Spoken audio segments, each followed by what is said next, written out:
Oi, pessoal! Sejam bem-vindos à aula de arte do 7º ano. Eu sou a professora Lívia Ullmann. Esse que está aqui comigo hoje é o Tiago. Boas-vindas para você. Muito obrigada pela sua ajuda aí também. Essa é a aula do 7º ano, número 62.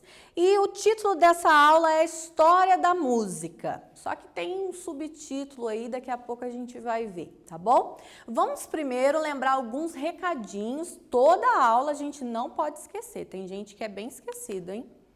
Olha lá. A gente tem que lembrar de fazer o quê? As atividades do Classroom, né? Interagir no mural com o professor, observar direitinho o que ele tem pedido, acessar o conteúdo das aulas, os vídeos, os slides, né? A gente segue estudando, o ano ainda não terminou. E a gente precisa fazer as atividades obrigatórias que estão lá também e você precisa preencher para poder validar a sua presença, certo? É como se você estivesse frequentando ali a sua sala de aula, já que no momento a gente não pode estar presencialmente.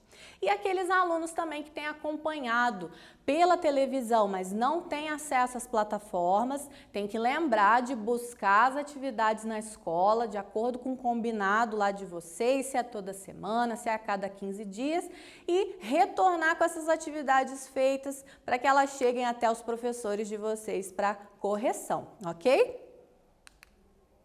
Na aula anterior, quem lembra o que a gente viu? Nós fizemos um passeio lá pela cultura e pela arte guarani. E a gente falou sobre canto e memória, sobre o uso de ferramentas para registrar a cultura indígena, sobre as tradições passadas de forma oral. E na aula de hoje, então, a gente vai estudar sobre história da música. E a gente vai estudar ali, ó, o epitáfio de Seiquilos. Professora, o que é isso? Nós já vamos aprender. E sobre a relação entre o sagrado e o canto, tá bom? Olha lá, no nosso primeiro slide a gente tem um pouquinho sobre a história, tá? Quando as pessoas começaram a observar os sons, passaram a reproduzi-los usando a voz e o corpo. Também tiveram a ideia de construir instrumentos musicais.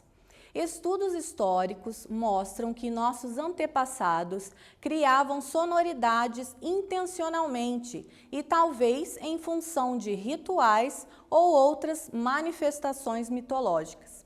Então, gente, a gente imagina que a música ela já é bem antiga, né? E que as pessoas sempre tiveram a necessidade de se expressarem através da voz. Depois disso, começaram a perceber que o corpo também produz sons e começaram a produzir instrumentos musicais. Então, a produção de sons se tornou a produção de música. E a música hoje faz parte de uma das linguagens mais populares da arte. É muito difícil a gente conhecer alguém que não goste de música, né? Às vezes a gente não gosta de todos os estilos de música, mas alguma música a gente gosta, certo? Agora, a gente viu lá no slide que a gente vai estudar na aula de hoje, um nome chamado Epitáfio de Seiquilos. O que será que é um epitáfio? Você já ouviu falar desse nome? Tem até uma música popular brasileira, né, chamada Epitáfio, uma música bem bonita, inclusive. O que significa isso? Trata-se de um texto colocado em um túmulo, lápide ou monumento funerário, normalmente com o intuito de homenagear a pessoa que encontra-se na sepultura. Então, se você já foi a algum enterro ou se você já foi ao cemitério, né, num dia de finados, por exemplo, prestar uma homenagem, lembrar de alguém, você já percebeu que tem vários tipos de túmulos. E nesses túmulos, às vezes, tem não só o nome da pessoa, mas tem algo escrito para homenagear aquela pessoa, né, pelo pai que ela foi, pelo irmão que ela foi, ou alguma frase de uma poesia. Isso é um epitáfio. É algo que fica escrito, registrado lá no túmulo de alguém, como uma maneira de homenagear essa pessoa. O Epitáfio de 100 quilos, então, ele originalmente é uma canção no grego, que a prof não vai ler em grego, tá? Porque eu não falo grego. Mas eu vou ler a tradução feita pelo livro Por Toda Parte em português, ok? Enquanto você viver, brilhe. Não se entristeça. Não tenha preocupações. A vida é curta e efêmera. O tempo exige o seu tributo. Então, o Epitáfio de 100 quilos, né, é um trecho dele. Parece uma poesia, né? É algo bem bonito, então, que foi colocado no túmulo de alguém. De quem será que era esse túmulo, hein? Será que é do próprio 100 quilos ou ele fez uma homenagem para alguém? Então, o Epitáfio de 100 quilos é uma inscrição grega encontrada em uma coluna de mármore, cerca de 1 metro de altura, no túmulo que 100 quilos construiu para sua esposa. Traz um exemplo de notação musical grega, datada entre 200 a.C. e 100 d.C. É a mais antiga composição musical completa encontrada até hoje. Fica em Éfeso, na Turquia. Então, o Epitáfio de 100 quilos é uma homenagem que ele fez à esposa que faleceu. E ela não é apenas um texto, né? Ele não é apenas um texto. É, na verdade, uma música. E é uma música onde ele escreveu como seria a melodia dessa música. E esse epitáfio sobreviveu até hoje, porque está numa coluna de mármore. Então, sobreviveu ao tempo. E por isso é importante na história da música, porque é a primeira escrita musical completa já encontrada, mais antiga no caso. Olha lá como que é a escrita original. É uma peça bem bonita, né? Mas como eu disse, está escrita em grego, a prof não entende grego, né? Só entendi mesmo a tradução. E aqui seria como a música seria escrita hoje, nessa linguagem, na partitura, no pentagrama, né? Com as notas musicais. Então, eu até dei uma pesquisada na internet e tem vídeos de pessoas cantando e tocando o Epitáfio de 100 quilos, porque como ele deixou registrada essa escrita musical, é possível tocar até hoje. Né? Uma música tão antiga, então, que sobreviveu ao passar desses anos todos. Vamos para o nosso primeiro quiz, então, tá? Vou ler a perguntinha aqui para vocês. Por que o Epitáfio de 100 quilos possui grande importância para a história da música? Alternativa A. Sua esposa era uma grande cantora. Alternativa B. É a mais antiga composição musical completa encontrada. Ou é a C, foi ela quem deu origem à escrita musical de hoje. E aí, tá lembrado do que a gente falou hoje?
E aí, conseguiram responder então?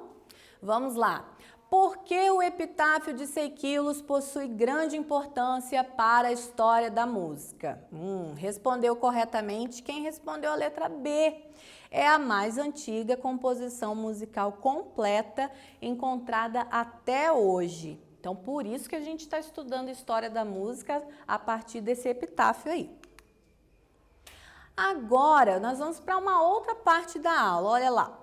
Cada qual com seu canto. Os povos antigos criavam rituais que envolviam a produção de sons, tanto com a voz quanto com objetos sonoros e instrumentos musicais. Expressavam-se por meio de sons e, com o tempo, essa forma de expressão se transformou em música. E a música evoluiu demais, né? A gente tem vários estilos musicais diferentes, a gente tem instrumentos musicais diferentes. Então, às vezes, você não se interessa por um, mas se interessa por outro.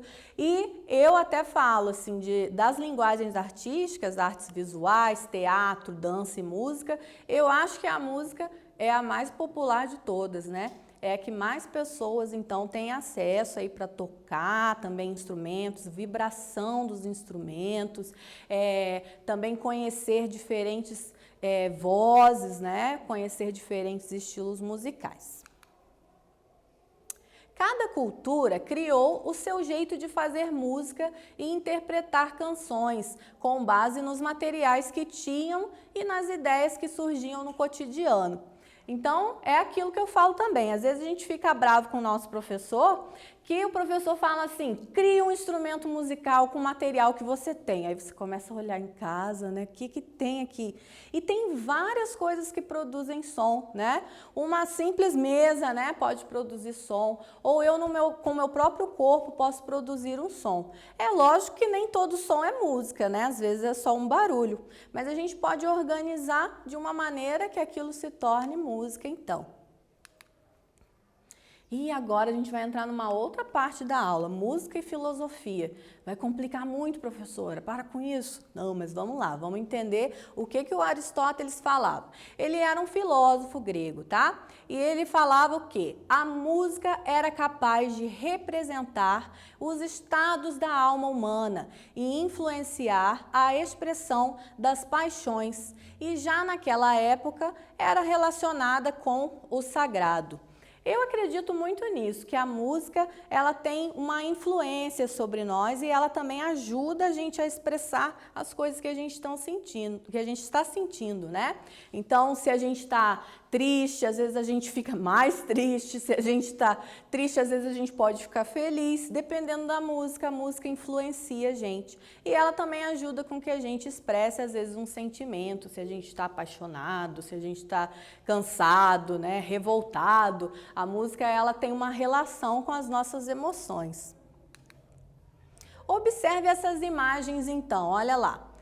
Está retratando, né, pessoas tocando instrumentos musicais. Ó, a primeira é lição de música com liras, que é de 520 a.C., com figuras avermelhadas e pinturas assinadas pelo grego Fíntias. E as outras são figuras de cerâmica e pigmentos de 100 a.C., entre 100 a.C. e 100 depois de Cristo, representando a dança dos 7 pratos. Então a gente vê já a música, ó, desde a antiguidade presente, por mais que a gente não possa ouvir o som que eles produziam, a gente imagina como era e a gente também percebe que eles já produziam música.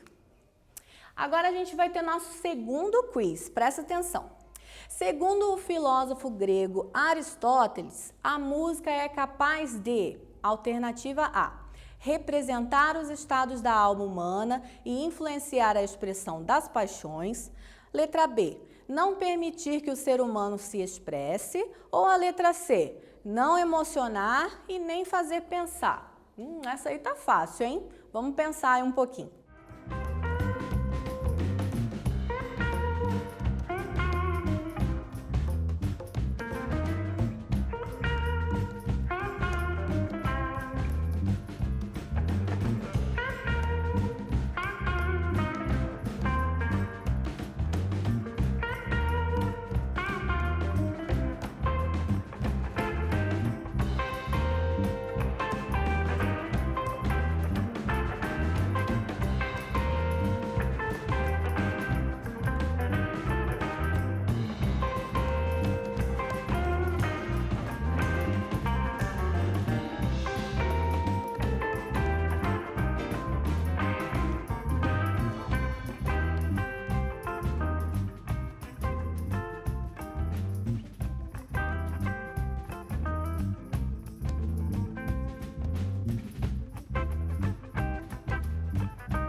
Retornamos então do nosso quiz, vamos lá conferir a resposta?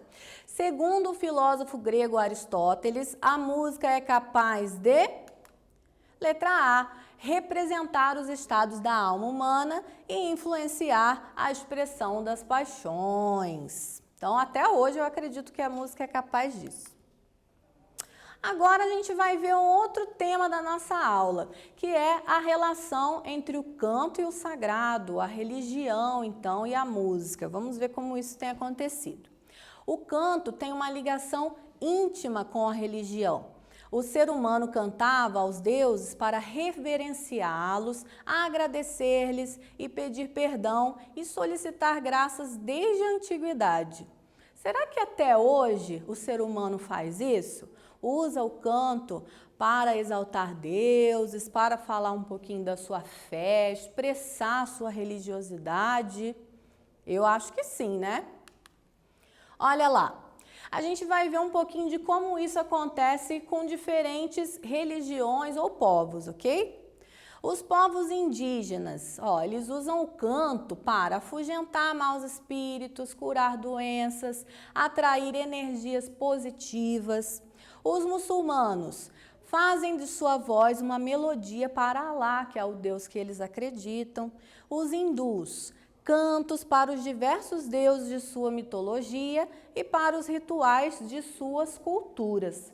Mas, professora, isso acontece só longe assim da gente, porque eu não pertenço a nenhuma dessas religiões. E aí, como que funciona?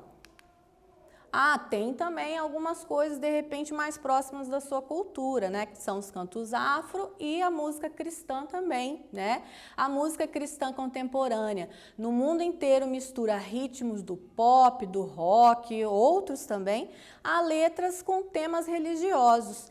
E os cantos afro-brasileiros, que são homenagens aos orixás. Então, na religião também, né, além de fazer homenagem aos deuses, né, existe também músicas que são cantadas com relação à comunhão, ensinando alguma coisa, né? Então, o canto está bem presente, bem conectado com o sagrado, né, com o que a gente entende por religião, então. A fé e a notação musical. Professor, o que tem a ver fé e nota musical? Vamos entender um pouquinho. Na Idade Média, então, a palavra bíblica passou a ser cantada na cultura ocidental católica. Vozes sem o acompanhamento de instrumentos criam a cultura do canto gregoriano. Só um detalhe sobre o canto gregoriano é que ele é cantado em uníssono, né? Numa única voz, então não tem divisão de vozes, né? Eles cantam também todos ao mesmo tempo, diferente do cânone que a gente viu em outra aula, tá? Então, e é algo bem tradicional da cultura católica. Santo Agostinho afirmou em latim, que eu não vou ler em latim, né? Vou ler a tradução. Quem canta bem, ora 2 vezes. Será mesmo? Eu achei tão interessante isso.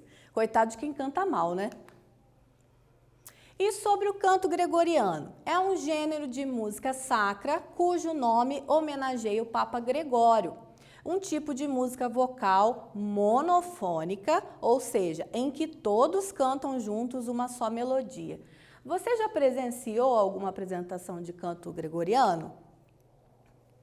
E agora a gente chega numa parte muito interessante, que é sobre o surgimento dos nomes das notas musicais. Você sabe por que as notas se chamam Dó, Ré, Mi, Fá, Sol, Lá e Si? Olha lá.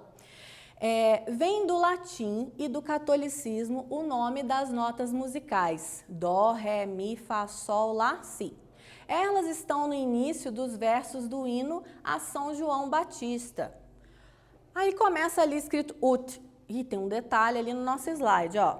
A primeira sílaba do verso, por ser difícil de entoar durante o solfejo e o canto, foi substituída por dó. Então, o dó não é quem inicia a música, porque é difícil de pronunciar aquele ut ali, eu nem sei se eu estou falando certo, né? E depois tem ré, que aí virou ré, depois tem mi ali, que virou mi, fá, sol, lá, e, por último, o Si. Então, as notas musicais surgiram a partir dessa canção, desse hino católico a São João Batista.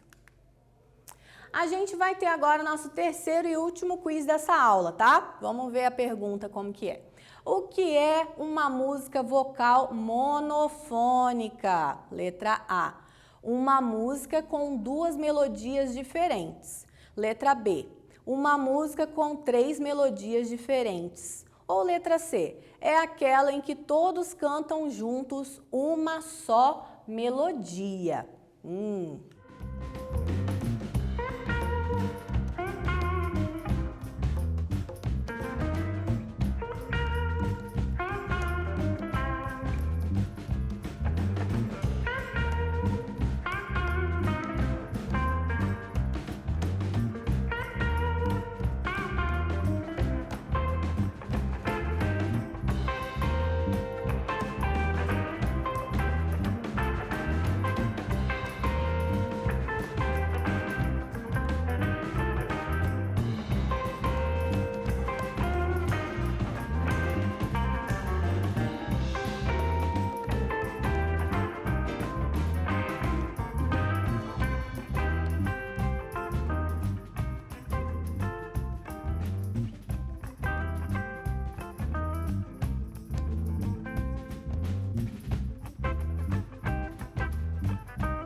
Retornamos do nosso quiz, então, vamos ver a resposta. O que é uma música vocal monofônica?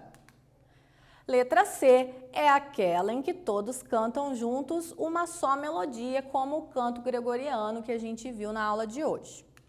E por último, pessoal, a gente vai falar um pouquinho sobre respeito, né? A gente vive num país com uma diversidade, olha lá.